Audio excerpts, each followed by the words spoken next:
अभी सक्षमता 1 से जो लोग आए थे, उन लोगों का आज तक HRMS पर ऑनबोर्डिंग नहीं हुआ है और उन लोगों को 5 माह से वेतन नहीं मिला है। जीओबी मद से वेतन पाने वाले जितने शिक्षक हैं, उनको अलॉटमेंट नहीं दिया गया है। 4-4, 5-5 महीने से उन लोगों को वेतन नहीं मिला। और तो सबकी छोड़िए, मैं विधान पार्षद बन गया, सारे लोगों को लग रहा है कि विधायक हो गए हैं। मेरी जो दुर्गति हो मैं जानता हूँ, हमको वेतन नहीं मिला है।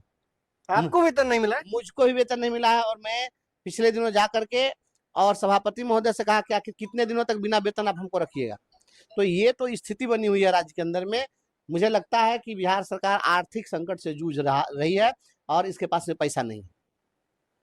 आपको वेतन नहीं मिला है? मुझे भी वेतन नहीं मिला है अभी तक, मुझे कुछ भी नहीं मिला है। बताइए कि मैं कैसे जी रहा हूँ। इससे तो अच्छा था कि हम शिक्षक थे, कोई लायबिलिटी नहीं थी। अब तो हमारे साथ लायबिलिटी है, कई लोग मेरे साथ रहते हैं, सभी लोगों की लायबिलिटी उठानी पड़ती है और सारे लोग आते हैं, उनका भी स्वागत बात करना है। तो बताइए कि ये क्या चल रहा है राज्य के अंदर में। राज्य के अंदर जो स्थिति बनी हुई है, ये सुशासन की सरकार, ये नकली सुशासन की सरकार है। और ये जो सरकार है, ये सरकार आर्थिक रूप से सभी लोगों को प्रताड़ित कर रही है। और जो शिक्षक बिना वेतन का इस चिलचिलाती धूप में जो जाएगा स्कूल में और उसको पैसा आप नहीं दीजिएगा, तो स्कूल जाएगा तो आपको कोसते हुए जाएगा और जब स्कूल से फिर आएगा तो गाली देते हुए आएगा। लेकिन यहाँ तो स्थिति है, सदन के अंदर भी हम लोगों ने मामला उठाया, कई दिन तो वित्त मंत्री के सामने में मामला उठाया गया कि भाई आप जो है पैसा दे दीजिए, वेतन नहीं दे रहे हैं शिक्षकों को। कहा था 1 सप्ताह में तो कहे थे, तो एक बार वित्त मंत्री से पूछे कि क्या हुआ तुम्हारा वादा, तेरे वादे क्या हुए बताओ, पूछिए सम्राट चौधरी से। ये सम्राट चौधरी जी को किसी को मतलब है HRMS हो रहा है तो CFMS में गड़बड़ हो रहा है, तो ये हो रहा है कि पूरा का पूरा सिस्टम इनका खत्म है। और मुझे लगता है कि इन लोगों ने लार्ज स्केल पर अपॉइंट तो कर लिया है, लेकिन इनको देने के लिए पैसा नहीं है। और पैसा नहीं है तो इसकी व्यवस्था ये करें, और पैसा नहीं दीजिएगा तो सड़कों पर उतरेंगे शिक्षक, और हम भी उनके साथ सड़क पर उतरेंगे। अपर मुख्य सचिव महोदय को मैं बार बार अवगत करा रहा हूँ, लगातार मैं उनके संपर्क में हूँ, मैं बार बार अवगत करा रहा हूँ। पिछले दिनों मैं निदेशालय में जाकर डायरेक्टर प्राइमरी एजुकेशन से भी मैं मिला। क्या फोन पर बात हमारी होती है, फोन पर, फोन पर बात हो रही है, मैं उनको बता रहा हूँ। और डायरेक्टर प्राइमरी से जाकर मैंने व्यक्तिगत रूप से मिलकर कहा था कि HRMS के ऑनबोर्डिंग की जो कार्रवाई है इसको अविलंब आप पूरा करिए। उन्होंने कहा था कि हम उसको 1 सप्ताह में सब करा देंगे, लेकिन वो भी नहीं हुआ। तो अब बताइए कि अब हम क्या करें, किसके पास जाएं। अपर मुख्य सचिव जी से भी बात हो रही है, डायरेक्टर से बात हो रही है, वित्त मंत्री से बात हो रही है। अब बताइए कि अब कहाँ जाए आदमी। यहाँ की ये किसको वतन की फिक्र है, हम दोस्त दे किसे, बगिया उजाड़ डाला मालिक आज। विभागीय आदेश के बावजूद शिक्षकों के वेतन तथा बकाया राशि का भुगतान नहीं होने पर DEO तथा DPO स्थापना का निलंबन क्यों नहीं? प्रणाम प्रणाम। किस ब्लॉक में है? हम चांद ब्लॉक में है सर। स्कूल का नाम? मध्य विद्यालय पतेसर है सर। अच्छा, बताइए क्या दिक्कत है?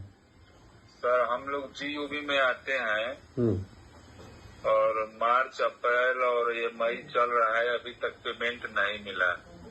आपको मार्च से भुगतान नहीं हुआ वहाँ? जी सर। अच्छा, कैमूर में GOB मद से कितने लोगों को वेतन मिलता है? चांद प्रखंड में 6-7 विद्यालय है। नहीं तो पूरे जिले में कुछ अनुमान है कि कितने लोगों को मिलता है इस तरह से? सर अब जिला का तो जानकारी नहीं है। चलिए, सभी जगह इस तरह की समस्या है। GOB मद में आवंटन अभी तक जारी नहीं हुआ है। हम शिक्षा विभाग के अधिकारियों से लगातार संपर्क में हैं। हमने निदेशक से भी मांग की है और अपर मुख्य सचिव महोदय से भी अनुरोध किया है कि अविलंब जो है आवंटन जारी किया जाए, और हम प्रयास कर रहे हैं कि शीघ्र जो है आवंटन जारी हो और आप सभी का भुगतान सुनिश्चित हो। इसके लिए मैं आदेश करवा दिए। सब बहुत दिक्कत हो रहा है, तीसरा महीना चल रहा है। स्वाभाविक है, लगन का समय है, परेशानी तो होगी, शादी विवाह का समय। दिल्ली विद्यालय जाना है सर, 100 रुपया कम से कम तेल में लगता है। सही बात है, और अभी शादी विवाह का भी समय है ना, तो जी हाँ, शादी विवाह है और 3 महीना इसी तरह जरा चल रहा है। ठीक, देखते हैं। ठीक है।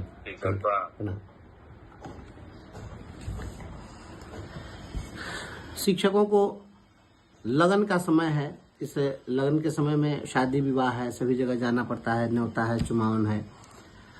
बहुत सारे लोग को इलाज कराने के लिए माँ बाप का इलाज कराना है, बच्चे आश्रित हैं, उनके स्कूल का फी है, सभी की जिम्मेवारी उठानी पड़ रही है। और इतने दिनों से वेतन नहीं मिला है। ये तो कैमूर के साथी थे, इनको तो मात्र 3 माह के वेतन की बात कर रहे हैं।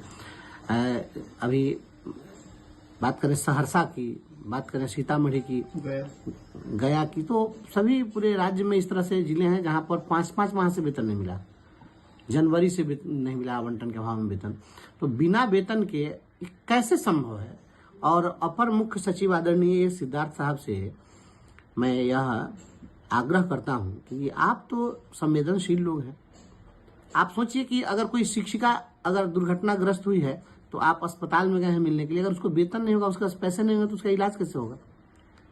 अभी हमारे मरवन प्रखंड की एक शिक्षिका जो है वो एक्सीडेंट कर गई है बहुत बुरी तरह से। उनके हस्बैंड भी उस एक्सीडेंट में 40 या 42 टाँके लगे हैं, एम्स में भर्ती है। कैसे इलाज होगा? कहाँ से पैसा लाएगा शिक्षक?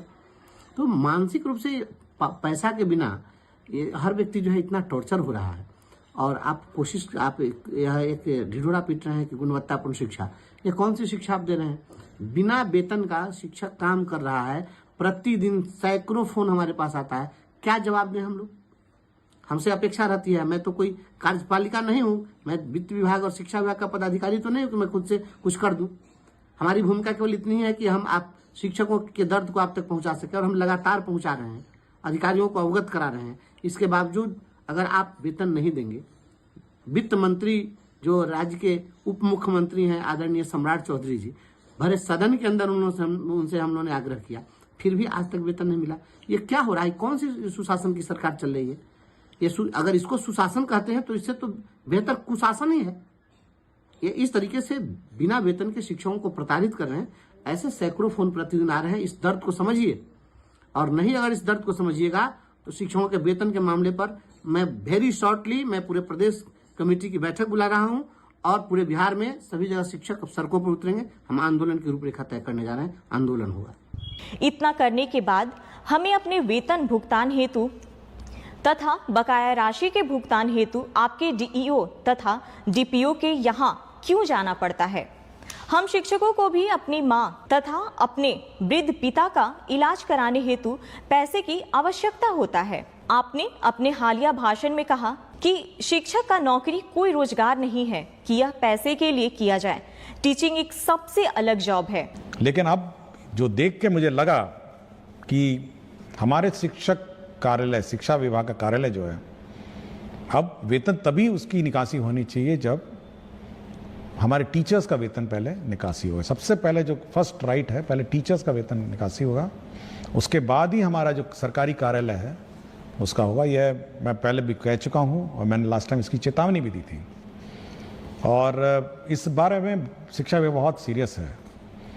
दूसरा ये है कि आपने देखा होगा पिछले सप्ताह हमने एक ग्रीवांस हैंडलिंग पोर्टल, एक वेबसाइट ई शिक्षा कोर्स का पार्ट बनाया, जिसमें 11 अव्यय उसमें है, 11 कंपोनेंट्स हैं, जिसमें भुगतान के बारे में है, जिसमें टीचर्स का अन्य टीचर तंग करने के बारे में है, शिक्षक के वेतन में भुगतान में तंग करने का। तो हम लोग उनकी जवाबदेही निर्धारित कर देंगे। ये मैं बिल्कुल स्पष्ट कर चुका हूँ, और इस पत्र में भी मैं स्पष्ट कर चुका हूँ, मैं कोई लिखित में भी मैंने किया हुआ है।